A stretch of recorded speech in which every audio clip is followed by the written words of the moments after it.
Hello दोस्तों, welcome back to my channel. अगर आपने अभी तक मेरे चैनल को सब्सक्राइब नहीं किया तो जल्दी से मेरे चैनल को सब्सक्राइब कर दें। आज मैं आपके लिए एक न्यू चाइनीज ड्रामा एक्सप्लेन करने वाली हूँ जिसका नाम है we go fast on trust. Episode 1 की शुरुआत में हमें एक कार रेस दिखाई जाती है और यहीं पर इस ड्रामा के मेन लीड को दिखाया जाता है जिसका नाम चेनमू है और ये एक कार रेसर है। कुछ देर बाद ये कार रेस शुरू हो जाती है और दूसरी तरफ हमें इस ड्रामा की फीमेल लीड को दिखाया जाता है जो कि ऑफिस में बहुत मेजरमेंट्स के साथ कॉफी को बना रही होती है और अब रेस में सिर्फ चेनमू और लुयन बचे होते हैं। ये देखकर तो चेनमू की टीम बहुत ज्यादा खुश हो रही होती है और इसके टीम मेंबर कहने लगता है कि अगर हमने ये चैंपियनशिप जीत ली तो इस कंपटीशन की सारी कॉस्ट पूरी हो जाएगी। दूसरा टीममेट कहने लगता है कि इस रेस के बाद अगली रेस में हमें टॉप 3 में शामिल होना है ताकि हम नेशनल चैंपियनशिप जीत सके। ऑफिस में एक लड़की भी इस रेस को देख रही होती है, इसका नाम मूफे होता है। इस ड्रामा की फीमेल लीड शन इसके पास ये कॉफी लेकर आ जाती है और जाते हुए शन भी बड़े गौर से इस रेस को देख रही होती है। अब रेस में लुयन चेनमू को ओवरटेक कर देता है जिसके कारण चेनमू ये रेस हार जाता है और इस चैंपियनशिप को लुयन जीत जाता है। ये देखकर तो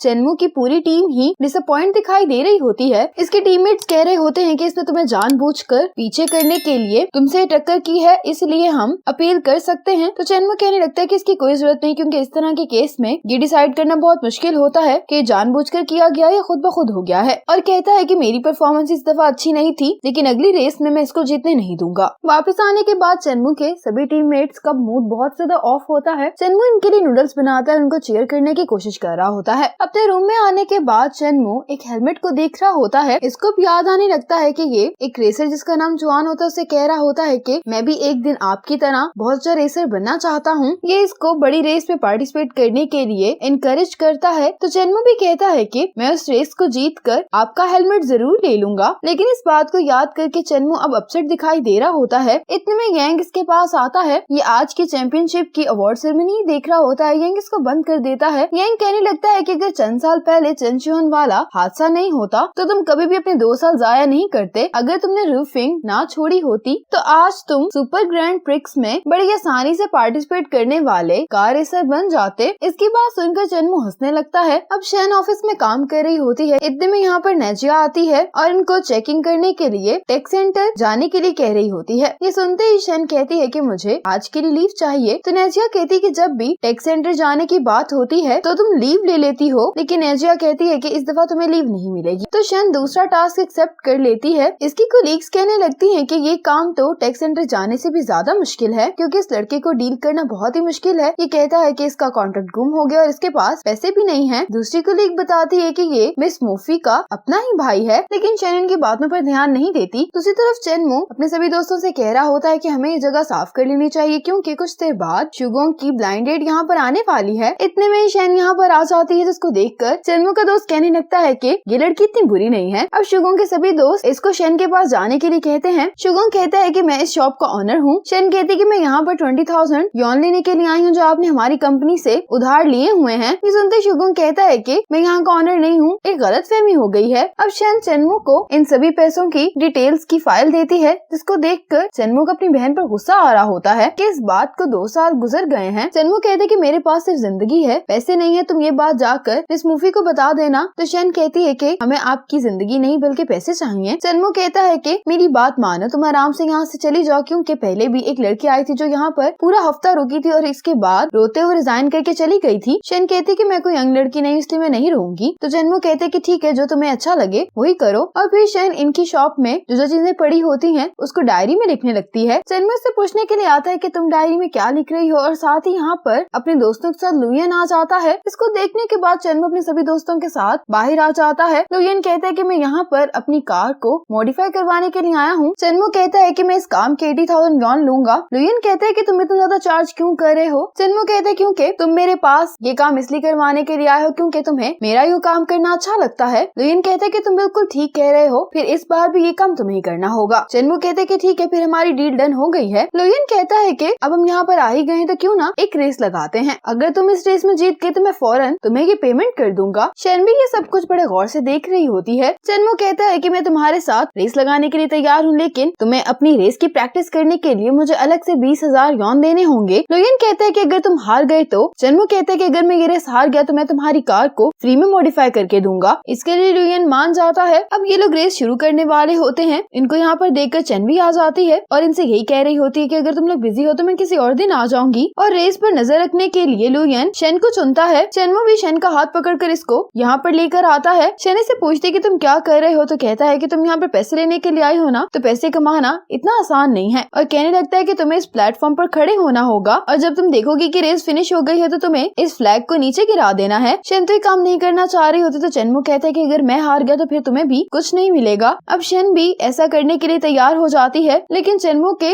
दोस्तों को टेंशन हो रही होती है कि अगर इसने ये बहुत जल्दी फेंक दिया तो हमें नुकसान हो जाएगा और लुयन ने जानबूझकर इस लड़की को इस काम के लिए चुना है। अब इन दोनों की रेस स्टार्ट हो जाती है और ये दोनों बैकवर्ड रेस लगा रहे होते हैं। जैसे ही चेनमो की कार करीब आने लगती है तो शेन अपनी आंखें बंद कर लेती है और कार की आवाज से स्पीड का अंदाजा लगाने लगती है और आंखें बंद करते हुए ही ये सारी कैलकुलेशंस कर रही होती है। लुयन ने जो अपना आदमी खड़ा किया होता है वो बहुत पहले ही ये फ्लैग नीचे फेंक देता है, जबकि शेन अपनी आंखें बंद किए रखती है और जब इसकी कैलकुलेशन कंप्लीट हो जाती है तो ये भी ये फ्लैग नीचे फेंक देती है और इस फ्लैग को देखते ही चेनमो अपनी कार रिवर्स कर लेता है और इसकी कैलकुलेशन के कारण चेनमो जीत गया होता है। अब चूंकि लुयन हार गया होता है तो इसको सारे पैसे देने पड़ते हैं। अब यांग शेन के अकाउंट में ये 20,000 यॉन ट्रांसफर कर देता है। अब शेन को पैसे मिल गए होते हैं तो ये जाने लगती है तो चेनमो उसको रोक कर पूछता है कि तुम रूफिंग में क्या करती हो। शेन कहती है कि जो मुझसे वो करवाना चाहते हैं मैं वो काम करती हूँ। ये कहकर शेन चली जाती है। घर पर आने के बाद शेन अपने और अपने भाई की तस्वीर देख रही होती है और इसका भाई भी रेसर होता है। ये अपने आप से कह रही होती है कि आज दोबारा से कार के इंजन की आवाज सुनकर मेरे लिए चीजें और भी मुश्किल हो गई हैं। मेरे लिए तो वक्त 2 साल पहले ही रुक गया था और अब मेरी सिर्फ एक ही विश है कि मुझे अपने भाई का हेलमेट ढूंढना है। अब शेन जब अपना फोन चेक करती है तो शेन को एक मैसेज आता है कि तुम रेसर चेन शुआन का हेलमेट ढूंढ रही हो, मेरे पास है और उसके बदले में तुम्हें मुझे 50,000 यॉन देने होंगे। शेन कहती है कि लेकिन मैं तुमसे मिलकर ये डील करूंगी। दूसरी तरफ शुगोंग बताता है कि चेन शुआन का हेलमेट कोई खरीदना चाहता है। ये सुनते ही सब काफी हैरान हो जाते हैं। शुगोंग इसको देखकर कह रहा होता है कि ये स्कैम है और ये शुगोंग से कहता है कि क्या तुम इनकी चैट हिस्ट्री चेक कर सकते हो। इसका दोस्त कहता है कि तुम्हें दूसरों के मामले में नहीं पढ़ना चाहिए। तो चेनमो कहता है कि कोई मेरे आइडल के नाम पर लोगों को धोखा देने की कोशिश कर रहा है, मैं इसको इग्नोर नहीं कर सकता। अब शेन उस आदमी से मिलने के लिए आ जाती है जो उसको हेलमेट देने वाला होता है। अब ये आदमी शेन को इसके भाई का हेलमेट दिखाता है। इस हेलमेट पर जो स्क्रैच लगे होते हैं उसको देखकर शेन को याद आता है कि जब ये अपने भाई को टेस्ट ड्राइव के लिए हेलमेट देने के लिए आई थी तो इससे ये हेलमेट नीचे गिर गया था। लेकिन जब ये अच्छी तरह हेलमेट को चेक करती है तो कहने लगती है कि तुम्हारा हेलमेट फेक है। ये सुनकर ये आदमी गुस्सा हो जाता है और जब शेन बताने लगती है कि तुम्हारा हेलमेट किस तरह फेक है तो ये आदमी शेन से उसका बैग खींचता है जिसमें 50,000 यॉन होते हैं और यहाँ से भाग जाता है। अब शेन भी इसके पीछे भागने लगती है और इतने में यहाँ पर चेनमो आ जाता है जो इस आदमी को मारने लगता है। अब चेनमो जब इसका बैग उठाता है तो ये यहाँ पर शेन को देखकर बहुत ही हैरान होता है। चेनमो इससे पूछने लगता है कि तुम इतने सारे पैसे इस हेलमेट पर क्यों लगा रही हो जबकि तुम तो रेस भी नहीं करती। चेनमो इस बात का कोई जवाब नहीं देती और ये हेलमेट टेबल पर रख देती है और जाने लगती है तो चेनमो कहता है कि तुम इस हेलमेट को अपने साथ ले जाओ। शेन कहती है कि मैं इसको अपने साथ क्यों लेकर जाऊँ, ये रियल भी नहीं है और वैसे भी मुझे मेरे पैसे मिल गए हैं। ये कहकर शेन जाने लगती है तो चेनमो कहता है कि मैंने तुम्हारी इतनी मदद की लेकिन तुमने मुझे थैंक्स भी नहीं बोला और उसे कहने लगता है कि काफी देर हो गई है, मैं तुम्हें राइड दे देता हूँ। लेकिन शेन कहती है कि इसकी कोई जरूरत नहीं है और ये कहकर ये चली जाती है। इसके बाद एक लड़की को दिखाया जाता है और इसके ऑफिस में एक पिक्चर पड़ी होती है जिसके अंदर शेन, उसका भाई और ये खुद होता है। घर पर आकर चेनमो इसी हेलमेट को देख रहा होता है और कहने लगता है कि क्या मैं अभी भी अपने सपने को पूरा कर सकता हूँ। और ये कहते हुए चेनमो को शेन की याद आती है। शेन की कजन इसके लिए चीजें लाई होती है जिनको देखकर शेन कहने लगती है कि क्या ये मेरी मॉम ने भेजी है। तो इसकी कजन कहने लगती है कि आंट को तुम्हारी बहुत फिक्र है लेकिन वो कहती है कि तुम उन्हें अवॉइड करती हो, वो बस ये जानना चाहती है कि तुम ठीक हो। तो शेन कहती है कि मैं ठीक हूँ। तो इसकी कजन कहने लगती है कि तुमने जर्मनी से मैकेनिकल इंजीनियरिंग में PhD की हुई है लेकिन तुम रूफिंग में सिर्फ चाय सर्व करने का काम कर रही हो, क्या ये भी तुम सिर्फ हेलमेट की खातिर कर रही हो। तो शेन कहती है कि वो मेरे भाई का हेलमेट है और मुझे याद है कि मैंने किसी को उस हेलमेट के साथ रूफिंग में जाते हुए देखा था लेकिन बदकिस्मती से मैं अभी भी उस शख्स को नहीं तलाश कर पाई हूँ। इसकी कजन कहती है कि मुझे लगता है कि तुम्हें अपने पैशन पर ही काम करना चाहिए। शेन कहती है कि मेरे पास अब किसी चीज का पैशन नहीं है। अब इसकी कजन कहने लगती है कि मैं एक सीनियर को डेट कर रही हूँ जिसको रेसिंग काफी पसंद है लेकिन मुझे तो रेसिंग के बारे में कुछ भी नहीं पता। मैंने सुना है कि वो कोई F2 रेस देखने वाला है और कुछ पेपर्स पकड़ा कर इसको कहने लगती है कि मैंने ये डेटा ढूंढा है। इसके अंदर चेनमो की भी पिक्चर होती है और चेनमो ने इस पिक्चर के अंदर इसके भाई का ही हेलमेट पकड़ा होता है और शेन को याद आता है कि इसने चेनमो से पूछा था कि तुम्हें कैसे मालूम हो गया कि ये फेक है। तो चेनमो कहता है कि ये सबसे फेमस रेसर का हेलमेट है तो इसको हासिल करना इतना आसान नहीं हो सकता। शेन कहती है कि असल हेलमेट इसी के पास है और इसी मोमेंट पर एपिसोड 1 खत्म हो जाती है।